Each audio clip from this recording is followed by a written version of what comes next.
Issa qisu nofs kilometru mill-barra mill-Gżejjer ta' San Pawl, propju fuq fish farm li ikabbar il-ħut għal-konsum kemm lokali u wkoll għal-barra minn Malta.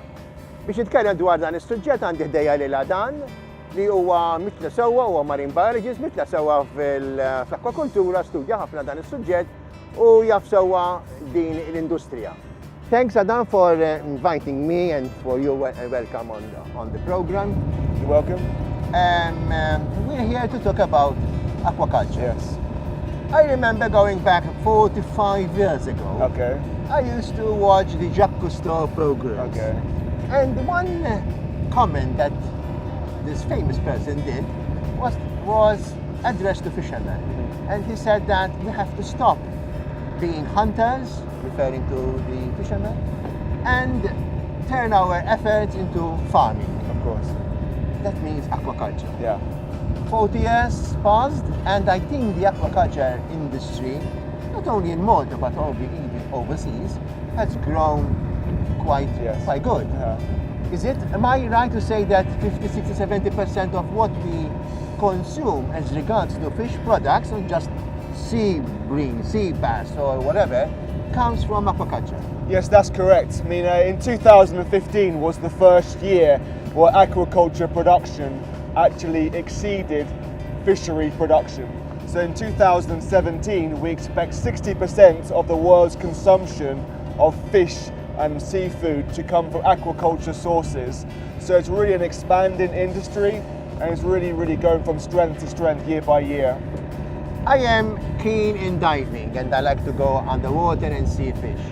And I would say that if we had to stop aquaculture, it would be a disaster for the fish stocks in the wild, because obviously our efforts will turn to catching more fish, meaning that we will wiping out whatever there is still remaining.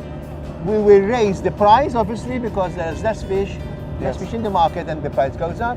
So I think we have to really support this industry wherever they operate, because otherwise, if we don't do that, we are putting a dead wish on the wildlife. Yes. What do you grow here, Adam? So our primary species here is sea bream, which in Maltese is called aurat. The Latin name is Sparus aurata.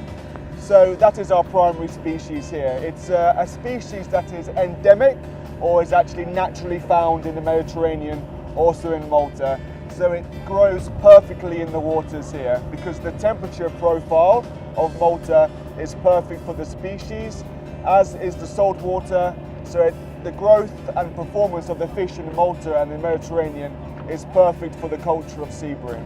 I remember that around Malta, aquaculturists also used to grow spnot. Yes. And gurbel. Yes. Obviously, I would think that consumers would like to have a choice. Yes. But just, aurat, why not the other fish? And why not the other fish? Well, here at P2M, we've made a decision to focus on one species and do it perfectly. So, but in the past, we have cultured other species, as you mentioned before. We used to culture sea bass or and gurbel also in the cages here, but we focused only on sea bream. In the future, we expect to return to these species and provide the Maltese consumer with a range of products to try. Yeah.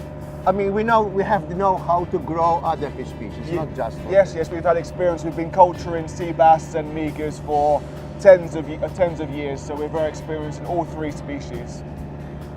So what size these fish grow to before you start harvesting? Well, the optimal size range is between 400 grams and 450 grams. So the optimal is 420 grams. That is what we call portion size. Plate size. Plate size, exactly. Enough for one person. And that takes roughly around 16 months, depending on the time of year, because sea bream are what's called poikilothermic. What that means is their internal temperature, the metabolism of the fish, is linked to the temperature of the water. So fish will always grow faster in summertime and slower in winter. So it depends on what time of year it is, depends on how fast the fish grows. But generally it takes around 16 months to go from 2 grams when they're small up to 420 grams where they are harvested. We will talk about what they eat later on when we go and Okay. visit the feeding. And then on the way back, we will stop and see the babies, the fingerlings. yes, fingerlings, yes. But let me speak about the sea conditions. Yes. How important is it for you that the sea conditions, clarity and cleanliness of the water around the farm is to grow your fish? You know, Emmy, the quality of the water is absolutely imperative to us. It's essential that the quality of the water is optimal. The reason for that is any deterioration in the water quality is going to affect how the fish performs, how it grows. Now, it's in our interest as aquaculture producers to grow the fish as fast as possible to harvest size with the least amount of food possible. So it's absolutely essential that the water quality is optimal. Most notably the clarity of the water, the dissolved oxygen of the water, all of these factors are essential to our production. We're seeing the aurat being scooped out with a pump there and put into containers. Yes. And there's also ice in Yes. there. Is that to keep your fish fresh? Yes, that is the way the fish are slaughtered at the farm is what's called thermal shock. So the fish arrive from the sweep net here directly into insulated bins. Now we use a fish pump here to ensure minimum amount of abrasion on the fish. The fish are not touched at all, so no damage to the fish. They arrive in the ice and they die within seconds due to thermal shock. The reason for that is twofold. One, because it's the most humane way to kill the fish, and secondly is to maintain the freshness, because our objective is to get the fish as close to the temperature of melting ice as fast as possible to maintain that freshness. That's why we have the ice in the bins. Good. Now, from there, the fish will go to your plant where Yes. you do your selection, your grading. Yes. We'll see that later Yes. on. But can we go and see now the feeding? Yes, of course. Good, let's go.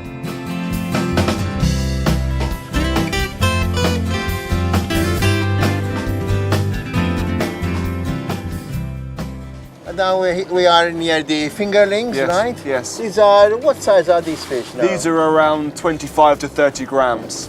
Okay, they are not the youngest. Not of- the youngest, no. Because how does the process start? I mean, do you have a parent stock? Do you have parents and you take the eggs? Yes, and that is the process, but all that process is done within a facility called a hatchery.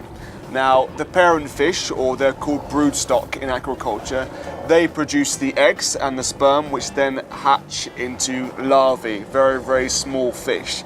These eventually grow into fingerlings, which are between 1 to 3 grams, and that is the stage that we purchase them. Okay, so you don't have a nursery here. You don't do that process There's no here. hatchery in Malta currently. There is no. one which is just for research. I Just for research, yes, but commercial no. So you bring these from overseas, From right? France. From France? Yes. In trucks? In trucks, yes. In trucks? In custom. Water bowsers? Well, they're actually custom built trucks. The fish are transported in the dark and in very cold water. The reason for that is to reduce the stress levels, to ensure the fish they have the best transport possible.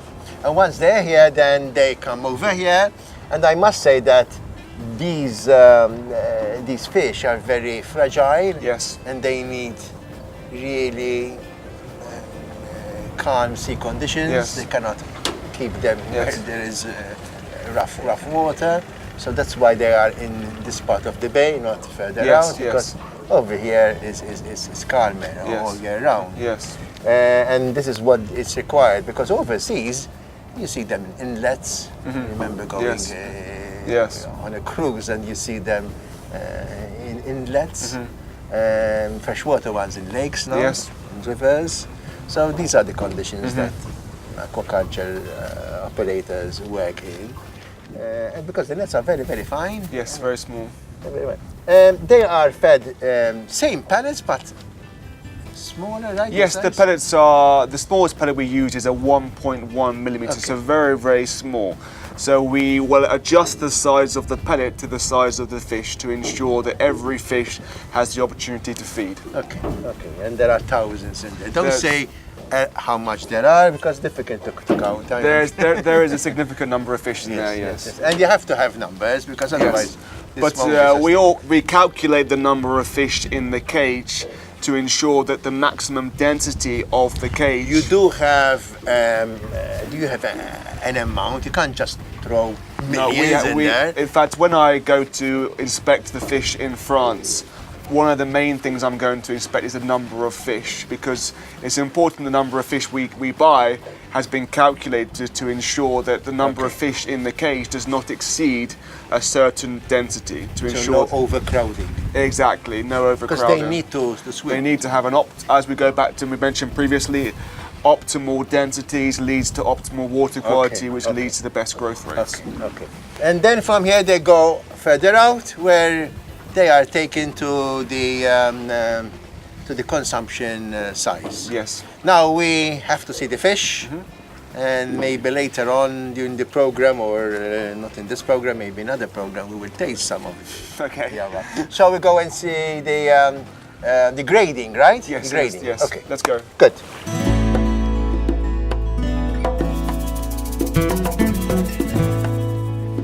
Adan, we are here in the packaging area, right? What exactly goes on here? Okay, so the fish, they arrive from the sea around 45 minutes from when they've been slaughtered to when they arrive here. They then arrive at the sorting area where they're graded for quality. They then go into an area here where they are individually selected for size ranges and packed in around 6 kilos per box. They are then repacked with ice and stored in a refrigerated area before being sent on to our customers. I figure out that the ones that are the top quality, the grade 1, let's say, will cost more than obviously grade 2 and grade 3, right? Yes, there are different price for different size ranges. Obviously, the larger fish fetch a better price due to the fact that the weight is more. The fish goes to Sicily and Italy, right? To Rome mostly. Rome. Yes. So the Romans are eating the fish less fresh than we are over here. In fact, on a harvest day, the average consumer who buys his fish from the fish market or from a fish shop is normally buying the fish around 3 or 4 hours after it was harvested. So it's impossible to find fresher. I thank you very much for this tour. First, we went to see the fish in the sea. Now we've seen the packaging and the sorting and the grading, and I think this is it. I think this is where it all ends. This is where all the hard work comes to a head. Okay. I thank you very much. Thank you very much.